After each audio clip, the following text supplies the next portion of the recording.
baik ya, ini ada petani-petani yang kita biayai dia bisa mandiri untuk bisa ekspor ke 20 negara, dan di samping itu bisa bisa mencukupi kebutuhan daripada lokal yang sekarang masih banyak harus dipenuhi, banyak market yang terbuka untuk para UMKM.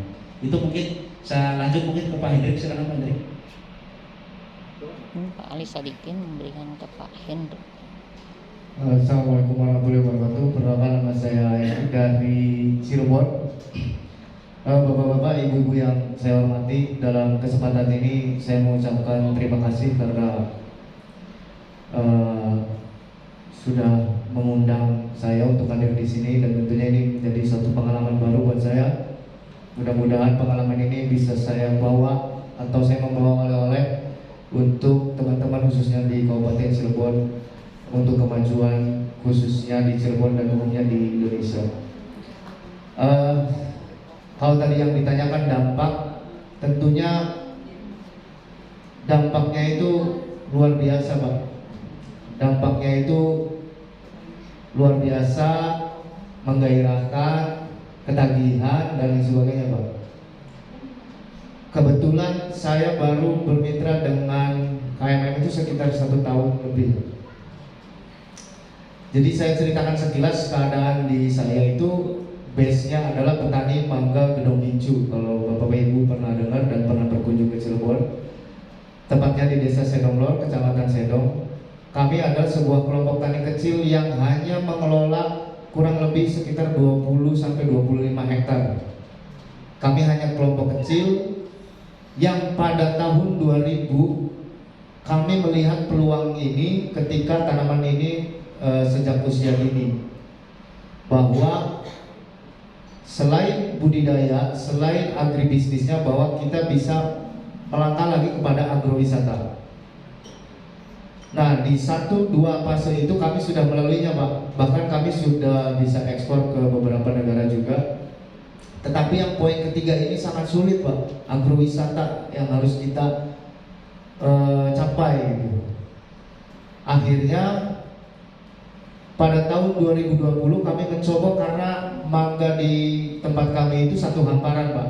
Kami mencoba beralih atau berinovasi kepada agrowisata. Kami membuat sebuah usaha food and beverage yang mengalih ke wisata. Akhirnya ketemulah dengan KMM, dan itu seperti Romeo ketemu Juliet, Pak.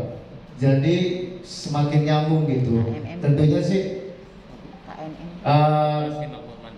selain dampak dari mangganya itu bisa sangat luar biasa, tetapi juga keterlibatan masyarakat yang bisa ikut bekerja di sana. Bahkan itu terjadi pada saat pandemi.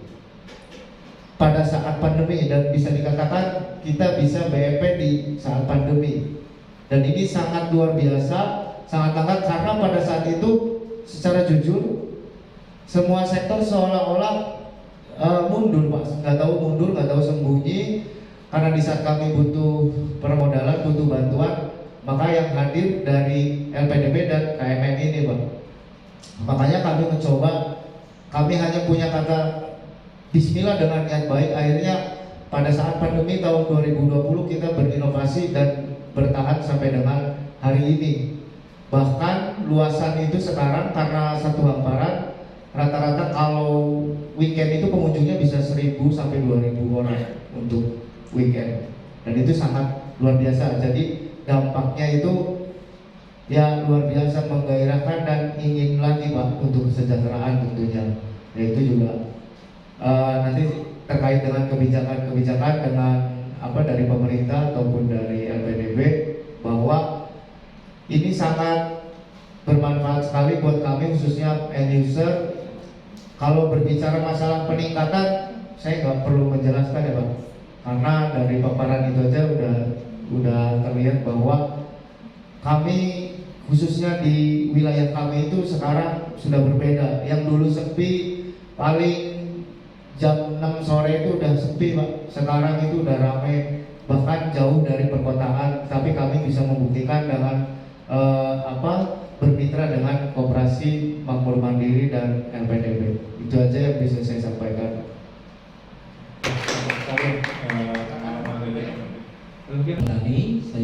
lulusan hanya SD aja. Dan alhamdulillah semenjak untuk cerita singkatnya, alhamdulillah saya dikasih untuk dana sama koperasi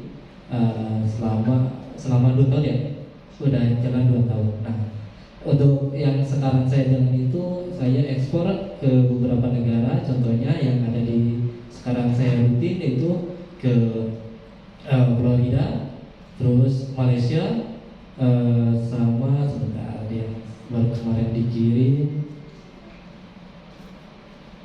Maladewa, terus Jerman, California. Nah, yang dikirimnya itu ikan jenis-jenis semua ikan hias seperti koi, terus ikan-ikan kecil buat aquascape dan lain-lain. Nah, bukan hanya cuma ngirim ikan ke luar, saya juga untuk kalau ibu bapak sering main ke Parung, itu saya di pasar namanya Ubay Koi bisa dikunjungi. Itu semua ikan jenis insya Allah ada di saya. Yang Ubay Koi, dan untuk nama flowernya juga kita ada flower itu namanya Minaku.com. Nah, yang ngurus-ngurusin itu alhamdulillah saya untuk semua yang ngurusin ini itu orang-orang IPB. Sebenarnya saya agak minder karena lulusan saya hanya SD, tapi semenjak saya percaya diri bahwa lulusan itu nggak menjamin, tapi hanya apa ya, saya mau ngomong apa? Ya, karena kegiatan untuk kegigihan saya dan didampingi sama kopra.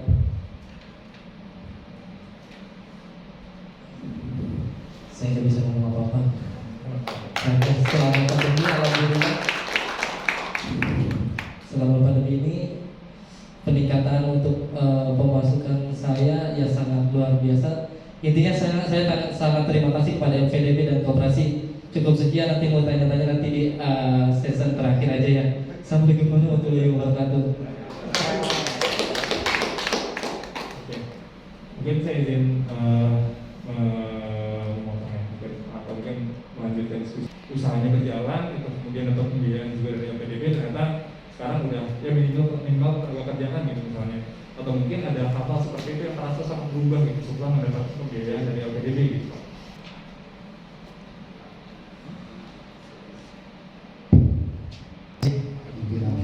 Pak Ali Sadikin. Jadi saya tadi kurang jelas juga karena suaranya. Apa yang dimaksud spesifik di sini untuk koperasinya, Mas? Mungkin tadi kalau yang koperasi saya sudah nangkap secara garis besar dari Pak Ali bahwa jadi sumber pembiayaan baru ya, bukan artinya dari sumber modal baru untuk koperasi ya. Nah, yang saya coba lihat sebenarnya dampaknya terhadap UKM-nya Pak, anggota dari koperasi ini, kira-kira paling terasa tuh peningkatan apanya sih gitu? Apakah kemudian kesehatannya, akses terhadap kesehatannya meningkat, atau kemudian mereka profitnya pada meningkat dan seterusnya, itu yang sebenarnya pengen coba kami lihat sebenarnya Pak. Ya Pak. Jadi yang saya tadi sekilas ceritakan bahwa pilot project perkebunan mangga ini sudah digaungkan dari tahun 2000. Ada 3 tahapan. Yang pertama adalah budidaya, yang kedua agribisnis, nah yang ketiga agrowisata. Nah, untuk poin 1 dan poin 2 sepertinya untuk kami sudah hatam, Pak. Karena dari budidaya sendiri kami sudah bersertifikat Prima 3 untuk lahan, artinya aman pangan.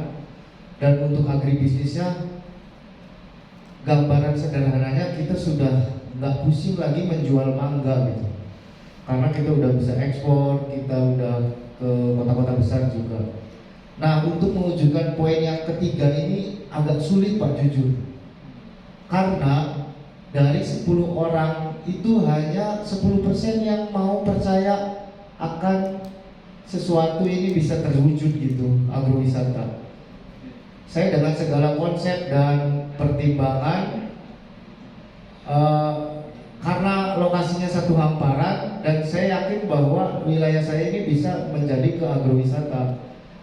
Nah, pada saat itu kebetulan yang merespon hanya LPDB dan KMM, Pak.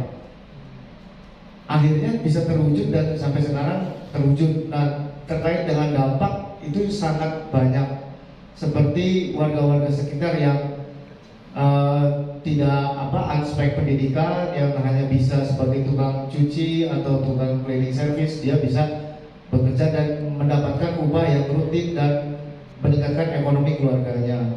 Itu salah satu contoh kecil, karena dengan pendanaan ini kita berinovasi, bermanuver terhadap sesuatu agrowisata. Jadi kita kalau berkunjung ke sana itu udah kayak di tengah-tengah kebun mangga dengan budidaya yang benar, dengan makanan-makanan yang terusan atau inovasi dari mangga sendiri. Kita berolah menjadi kopi, ada juga kopi gincu namanya. Terus ada juga ice cream gincu, ada juga sambalnya, ada juga keripiknya, ada semua berinovasi. Makanan-makanan itu lahir dari konsep yang agrowisata itu, Bang. Itu kalau secara dampak ya. Kalau secara dampak pekerja udah sangat jelas bahwa pekerja-pekerja kami yang jenis pekerjaan yang tidak membutuhkan spek itu, khususnya tetangga-tetangga di situ, satu desa atau satu kecamatan itu bisa bekerja di situ, Bang. Itu.